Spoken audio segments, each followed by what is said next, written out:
महाविकास आघाडीच्या शिवसेना उद्धव बाळासाहेब ठाकरे पक्षाच्या अधिकृत उमेदवार माझे स्नेही आणि आपल्या सगळ्यांचे लाडके आदरणीय दिनकर माने यांच्या प्रचारार्थ होत असलेल्या या शिवसेना पक्षप्रमुख आदरणीय उद्धव बाळासाहेब ठाकरे यांच्या जाहीर सभेला ज्यांचे विचार आपण नुकतेच ऐकले ते आपले लाडके खासदार माझे स्नेही आदरणीय ओमराजे निंबाळकरजी, माजी आमदार रोहिदास चव्हाणजी, अशोकराव पाटील निलंगेकरजी, शेषराव पाटीलजी, बजरंग जाधव, श्री शैल्य उडगे, पप्पू कुलकर्णी, बेंजरगेताई, बालाजी रेड्डी, श्रीपती काकडे, संजय शेटे, संतोष सोमवंशी, अमर खानापुरे, उडगेताई, सन्माननीय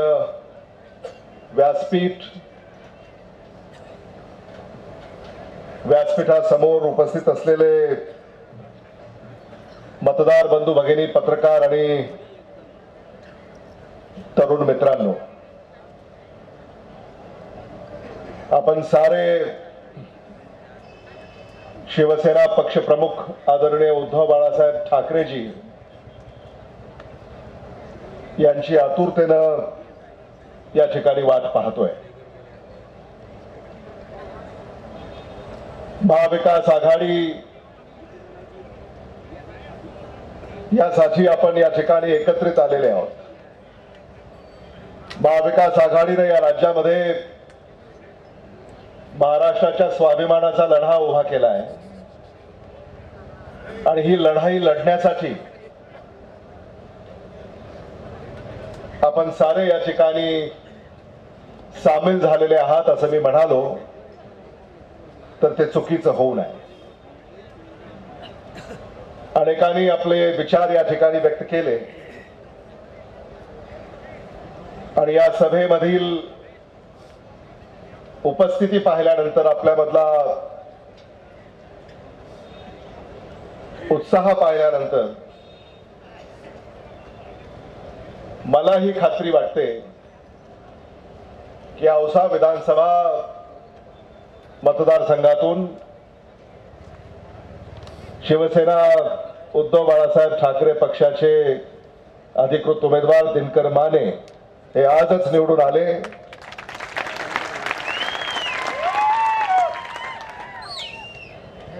याबद्दल आता कोणाच्याही मनामध्ये शंका नाही आहे। महायुतीचा कारभार या महाराष्ट्रामध्ये तुम्ही पाहिला। शेतकऱ्यांना आधार देता आला नाही, शेतकऱ्यांच्या शेतीमालाला भाव देता आले नाहीत। आपण सारे सोयाबीनचे शेतकरी आहोत। सोयाबीनचा हमी भाव किती आहे तुम्हाला माहिती आहे का? किती आहे हमी भाव?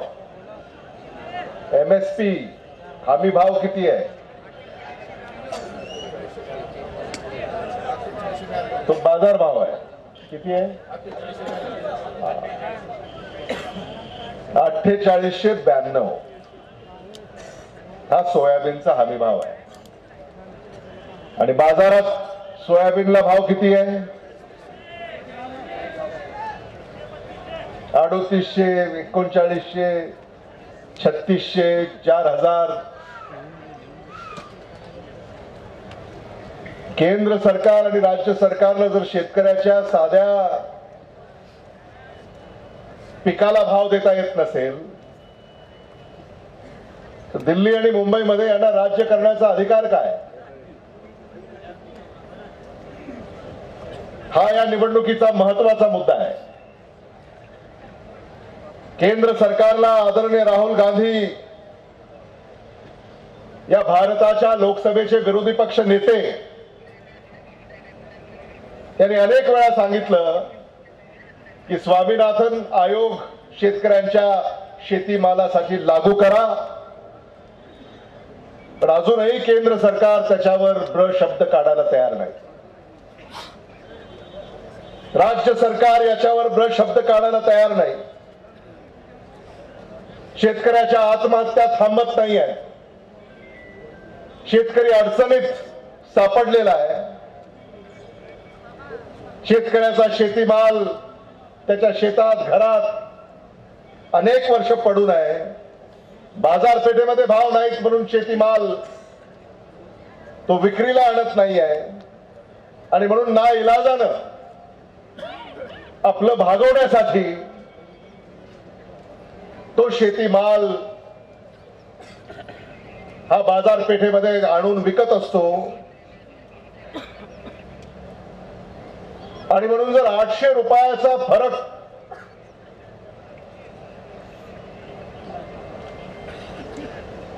हा जर सोयाबीनच्या भावाचा असेल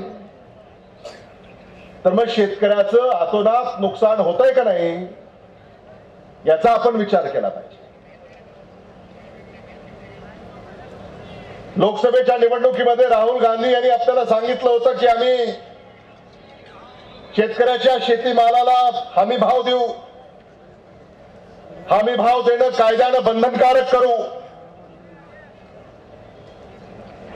पण ओमराजे दुर्दैवानं 15-20 खासदारामुळे इंडिया अलायन्स सरकार आलं नाही. 400 पारचा नारा ज्यांनी दिला, 240च्या वर त्यांना जाता आलं नाही. आणि त्यांना रोखण्याचं काम जर कोणी केलं असेल तर तुम्ही बहादर मतदारांनी केलंय, हे मला आवर्जून या ठिकाणी तुम्हाला सांगावं असं वाटतं. कारण बहादर मतदारानं बहादर खासदार निवडून दिलाय.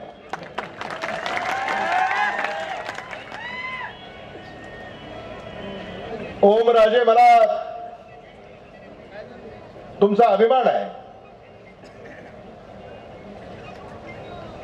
तुम्ही आला बोलाले की कशा शिट्ट्या वाजवतात, कशा घोषणा देतात.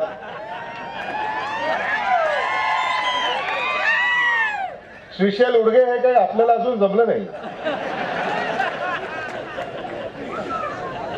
हे ओमराजेंची जी जादू आहे आणि त्यांनी देखील सामान्य माणसाला आधार देण्याचं काम प्रामाणिकपणे केलं. आणि असा एक खासदार या महाराष्ट्रामध्ये किंबहुना भारतामध्ये आहे जो सामान्य माणसाला 24 तास 365 दिवस 5 वर्ष उपलब्ध आहे. आणि तसंच काहीतरी दिनकर माने यांच्याबद्दल मला म्हणावं लागेल की ओमराजे यांच्या पावलावर पाऊल ठेवून दिनकर माने देखील औसा विधानसभा मतदारसंघामध्ये काम करतायत. आणि आम्ही सारे त्यांच्या पाठीशी भक्कमपणे उभे आहोत. दिनकर मानेंना आपल्याला का निवडून द्यायचंय?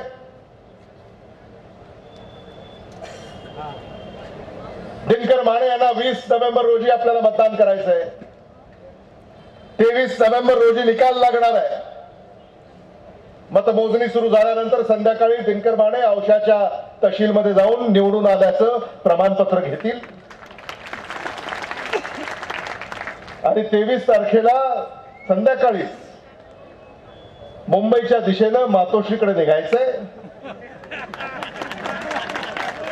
कारण 24 नोव्हेंबरला महाविकास आघाडी राज्यपालाला भेटून सरकार स्थापनेचा दावा ठोकणार आहे. आणि मग आदरणीय उद्धव बाळासाहेब ठाकरे जर राज्यपालाला भेटून 24 नोव्हेंबरला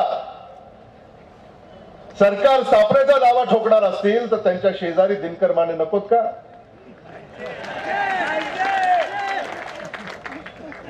महाविकास आघाडीचं सरकार आपल्याला आणायचं आहे. आणि खरंच मला सगळ्यांचंच कौतुक करावंसं वाटतं. संतोष सोमवंशी, ओमराजे म्हणाले की तुम्ही कुठं पक्ष बदलला नाही, पक्ष सोडला नाही, पण त्यांनी मध्येच जो गनिमी कावा केला होता कुठे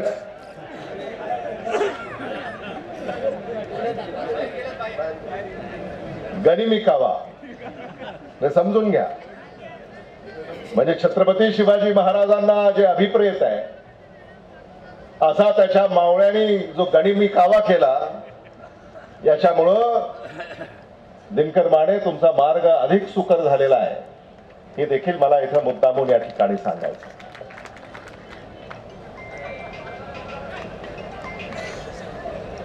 श्रीशैल उडगे तर तुमच्या बरोबर आहेतच. आणि औसा विधानसभा मतदारसंघामध्ये वीर शिवाजी आणि वीर शैव एकत्र आल्यानंतर मला काही कुठली अडचण येईल असं स्वतःला वाटत नाही. ही वीरांची भूमी आहे आणि या वीरांच्या भूमीमध्ये पराक्रमच होतील. आणि तो पराक्रम दिनकर माने नोव्हेंबर 20 रोजी करतील आणि त्याची प्रचिती तुम्हाला नोव्हेंबर 23 रोजी पाहायला मिळेल, हे मला या ठिकाणी मुद्दामून आपल्याला सांगायचं आहे. या औसा विधानसभा मतदारसंघामध्ये आता किती निधी आला हे आकडे आम्ही ऐकले, पण हा निधी कुणाला मिळाला, हा निधी कुणी वाटून घेतला हे सुद्धा तुम्हाला सगळ्यांना माहिती आहे. म्हणजे ताट उपाशी आणि चमचे तुपाशी अशी गत झाली आहे औसा विधानसभा मतदारसंघाची. आणि म्हणून आदरणीय उद्धव बाळासाहेब ठाकरेजी यांना आपण सगळ्यांनी सांगितलं पाहिजे, त्यांना आश्वस्त केलं पाहिजे की औस्याचा आमदार महाराष्ट्रामध्ये महायुतीनं आदरणीय उद्धव बाळासाहेब ठाकरे यांचा जो अपमान केला, त्या अपमानाचा बदला आता आपल्याला घ्यायचा आहे. आणि विक्रमी मतानं दिनकर माने यांना निवडून आणायचं आहे. ही खोनगाट आपण सगळ्यांनी उराशी बाळगली पाहिजे. आणि मग औसा विधानसभा मतदारसंघाच्या विकासाची गॅरंटी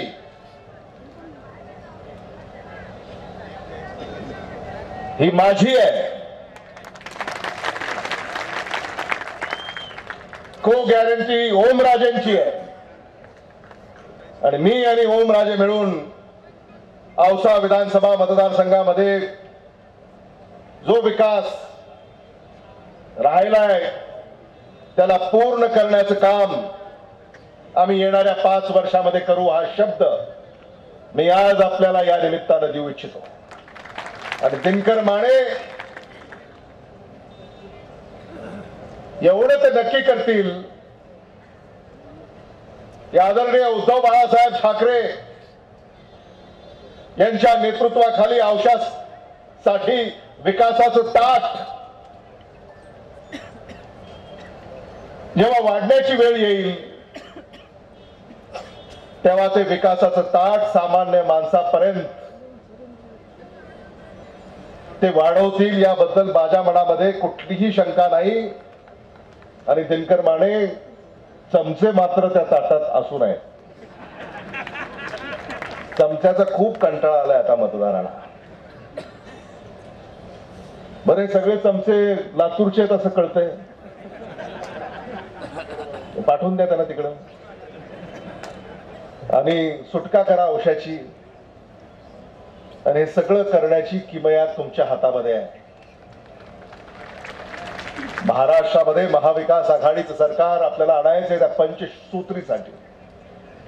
ओमराजांनी आपल्याला आपल्या भाषणामध्ये सांगितलं, महाविकास आघाडीची जी पंचसूत्री आहे महाविकास आघाडीचं सरकार आल्यानंतर पहिल्या मंत्रिमंडळाच्या बैठकीमध्ये या पंचसूत्रीची अंमलबजावणी आम्ही करणार आहोत आणि म्हणून तुम्हाला कुठलीही अडचण येईल असं मला स्वतःला वाटत नाही. इथं काही कारखाने सुद्धा सुरू करण्याचा प्रयत्न विरोधकाकडनं झाला, तर ते कारखाने अजूनही सुरू झालेत का नाही मला याची कल्पना नाही. त्या कारखान्यांसाठी शासनाचा निधी हा मोठ्या प्रमाणामध्ये आणला, पण तो निधी नेमका कुठं गेला हे देखील अजून आपल्याला लक्षात आलेलं नाहीये. आणि म्हणून ज्यांनी फक्त आपली दिशाभूल केली, ज्यांनी आपल्याला फसवलं, मनोज जरांगे पाटलांचा अवमान ज्यांनी केला, मनोज जरांगे पाटलांच्या आंदोलनाचा, आंदोलकांचा अवमान केला, चेष्टा केली, त्याला आपण माफ करणार आहोत का?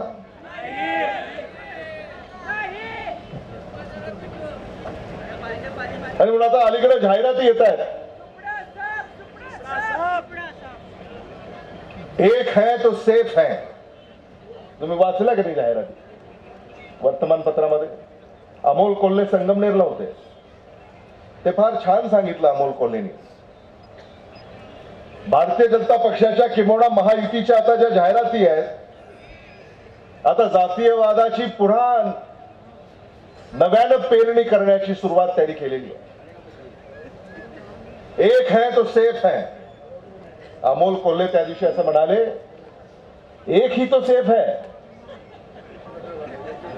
हाँ, एक ही तो सेफ है, बाकी सारे अनसेफ है.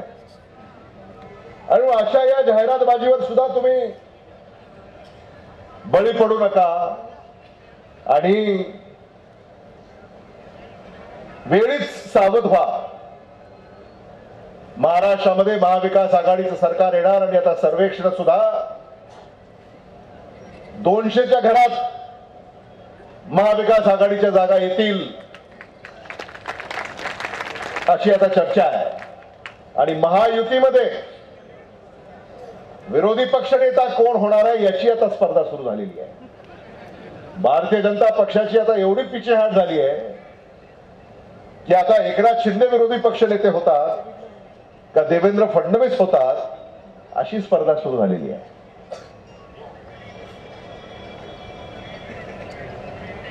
असं चित्र आता महाराष्ट्रामध्ये उभं राहत आहे.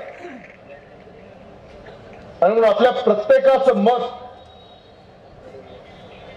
हे दिनकर माने यांच्या पाठीशी खंबीरपणे उभं करा. दिनकर मानेच तुम्हाला न्याय देऊ शकतात. दिनकर मानेच सामान्य माणसाचा बुलंद आवाज आहे. दिनकर मानेच प्रामाणिकपणे औषधाचा चेहरा मोहरा बदलू शकतात. दिनकर मानेच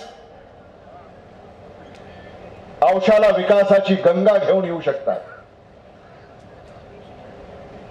आणि दिनकर माने शिवसेना पक्षप्रमुख आदरणीय उद्धव बाळासाहेब ठाकरे यांचे किती लाडके आहेत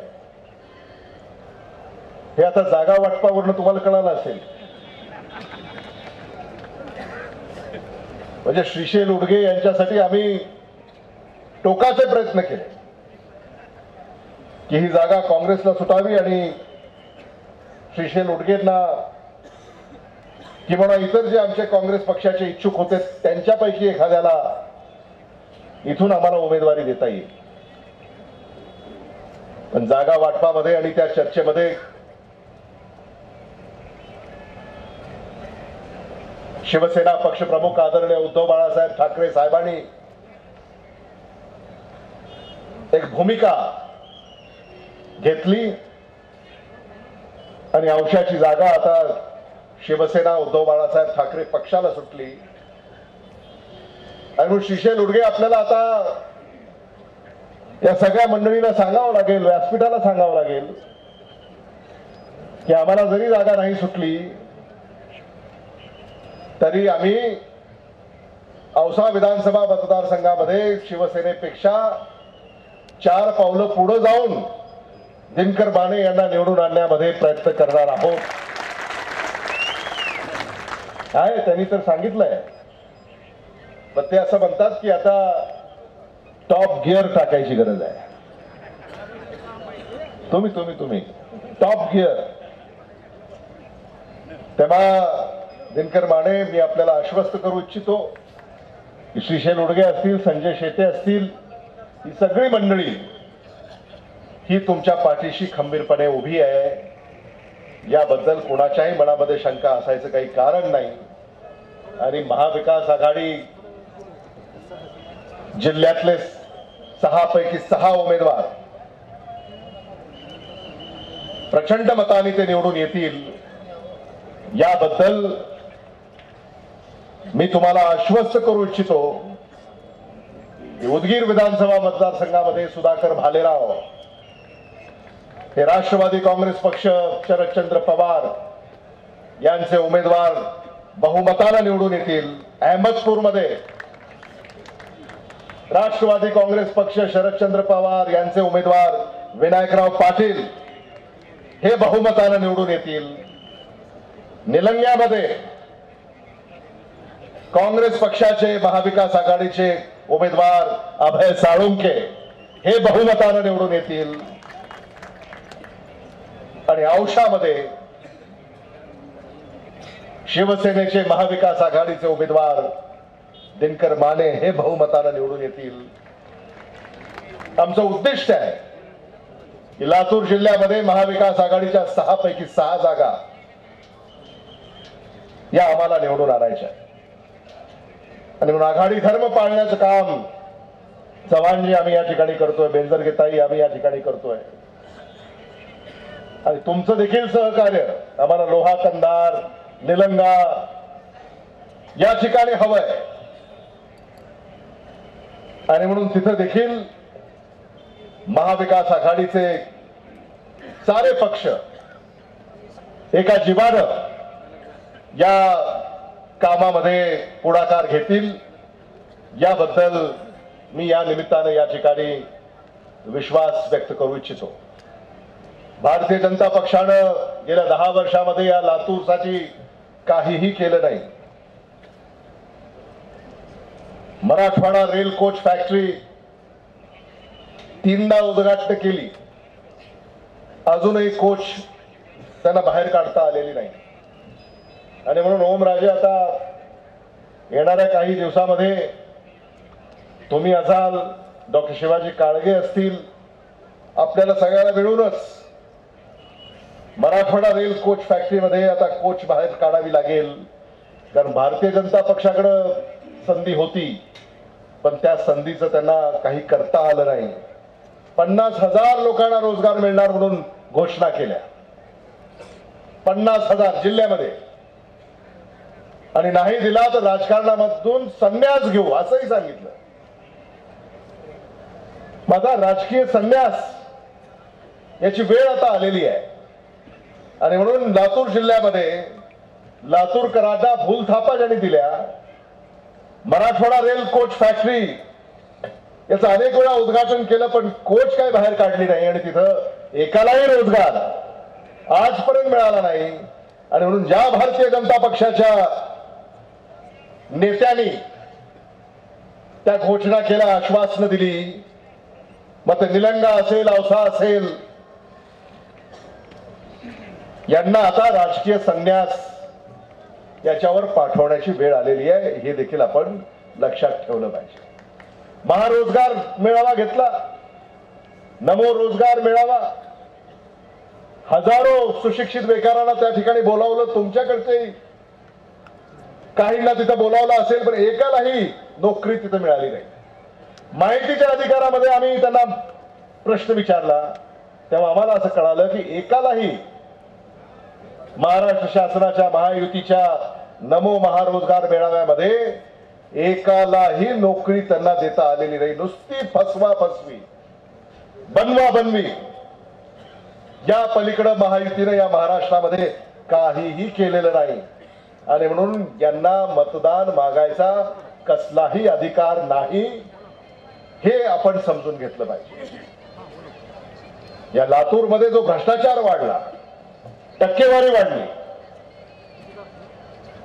कमिशनखोरी वाढली, कायदा आणि सुव्यवस्था ढासळण्याचं काम झालं, त्या अधिकाऱ्यांना सुद्धा आम्हाला दोष देता येत नाहीत, कारण त्या अधिकाऱ्यांना दलालांनी घेरलंय आणि ते दलाल पुढाऱ्यांच्या इशाऱ्यावर आणि शासनाच्या ताकदीवर प्रशासनामध्ये ढवळाढवळ करतायत आणि सामान्य माणसाची पिळवणूक करतायत. आज कुठेही शासकीय कचेरीमध्ये गेल्यानंतर तुम्हाला काही पैसे दिल्याशिवाय तुमचं काम होतं असं मला वाटत नाही. ग्रामीण भागात सुद्धा आता दरपत्रक आहे. शेतकऱ्याच्या गोठाचा आता दर आहे 10,000 रुपये, तुमच्याकडे 25 आहे. विहीर हवी असेल त्याचा वेगळा दर आहे, घरकुल हवा असेल त्याचा वेगळा दर आहे, पगार हवी असेल त्याचा वेगळा दर आहे, विजेचे कनेक्शन हवं असेल त्याचा वेगळा दर आहे. व सामान्य माणसाने जायचं कुठं? तुमच्या मतावर निवडून यायचं आणि सत्तेमध्ये बसल्यानंतर तुमची पिळवणूक करायची. हे महायुतीच्या काळामध्ये होतंय, हे महाविकास आघाडीच्या काळामध्ये कधी झालं नाही. काँग्रेसच्या काळामध्ये कधी झालं नाही. आणि म्हणून अशा या महायुतीला धडा शिकवण्याची वेळ ही आलेली आहे. महाविकास आघाडी हा काही 5 वर्षापुरताचा विचार नाही आहे. महाविकास आघाडी आता भविष्याचा विचार आहे. 2029 मध्ये इंडिया अलायन्सला देशामध्ये स्पष्ट बहुमत मिळेल आणि माझं स्वप्न आहे की 2029 साली भारताचे पंतप्रधान म्हणून आमचे नेते राहुल गांधी हे शपथ घेतील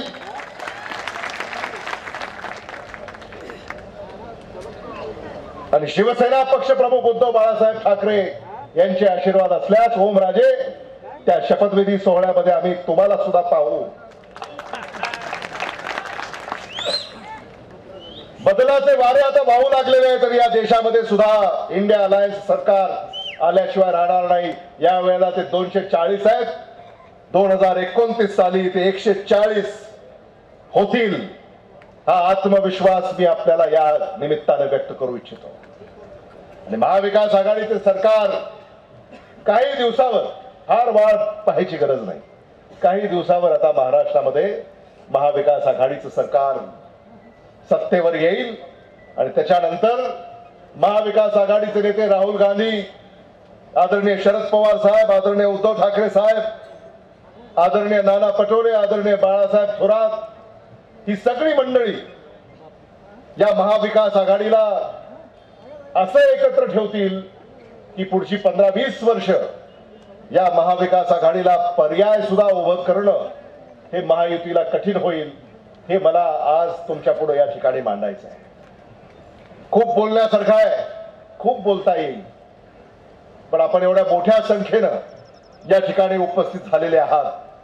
हा जो सामान्य माणसाचा चेहरा मला या ठिकाणी पाहायला मिळतोय, हाच चेहरा महाविकास आघाडीचा आहे. आमचा काही चेहरा हा काही वेगळा नाही आहे. हे जे चेहरे माझ्या समोर आहेत, हाच चेहरा महाविकास आघाडीचा आहे. आणि म्हणून तुमचं सरकार आम्हाला निवडून आणायचं. तुम्हाला असं वाटलं पाहिजे की हे माझं सरकार आहे. असं काम आपल्याला सरकार आल्यानंतर करायचं आहे. शिवसेना पक्षप्रमुख आदरणीय उद्धव बाळासाहेब ठाकरे यांनी कोविड काळामध्ये जे काम केलं, ज्याची नोंद वर्ल्ड हेल्थ ऑर्गनायझेशनने घेतली, युनायटेड नेशन्सने घेतली, सुप्रीम कोर्टने घेतली, हायकोर्टने घेतली, डिस्ट्रिक्ट कोर्टने घेतली, हे आपण अजूनही विसरलेले नाही आहोत. महाराष्ट्रामध्ये महाराष्ट्राचे कुटुंब प्रमुख म्हणून ज्यांनी आपली प्रतिमा निर्माण केली, आज त्यांना साथ देण्याची वेळ आलेली आहे. त्यांनी जे शिवभोजन थाली त्या कोविड काळामध्ये सुरू केली, अनेक अडचणी असताना सुद्धा त्याच्यात सातत्य राखलं, ती बंद पडू दिली नाही. आणि आजही शिवभोजन थाळी ही सुरू आहे. हे जर कोणी केलं असेल तर ते आदरणीय उद्धव बाळासाहेब ठाकरे साहेबांनी केलं. शेतकऱ्यांचं सरसकट कर्ज माफ पहिल्या मंत्रिमंडळाच्या बैठकीमध्ये कोणी केलं? महाविकास आघाडीनं, उद्धव बाळासाहेब ठाकरे यांनी, शरद पवार यांनी, राहुल गांधी यांनी हा निर्णय घेतला. आणि म्हणून येणाऱ्या काळामध्ये सुद्धा 3 लाख रुपयापर्यंत शेतकऱ्यांचं कर्ज जे आपल्याला माफ करायचं आहे, म्हणजे अगदी 15 दिवसाचाच अवधी आहे. आता इथं शेतकऱ्यांच्या डोक्यावर, जे शेतकरी इथं आलेले आहेत, कर्ज आहे का हो? ज्याच्या डोक्यावर कर्ज आहे जरा हात वर करा बरं. म्हणजे तुमच्या सगळ्याच्या डोक्यावर कर्ज आहे. 30 नोव्हेंबरच्या आत, फार तर 15 डिसेंबर,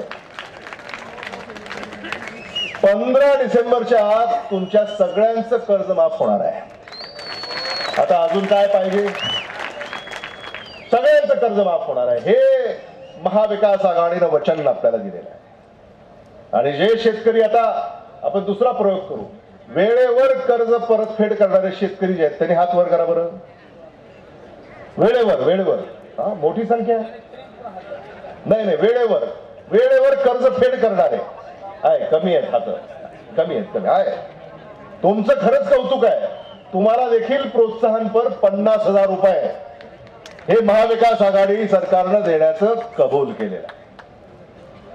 त्यामुळे शेतकऱ्यांच्या हिताचं सरकार हे महाराष्ट्रामध्ये आता आपल्याला आणायचं आहे.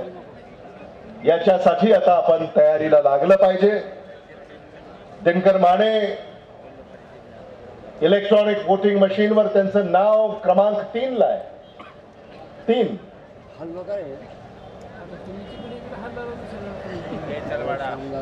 आणि त्यांच्या नावासमोरचं मशाल हे चिन्ह आणि त्या चिन्हासमोरचं बटन दाबून आपल्याला दिनकर माने यांना विक्रमी मतानं निवडून द्यायचं आहे.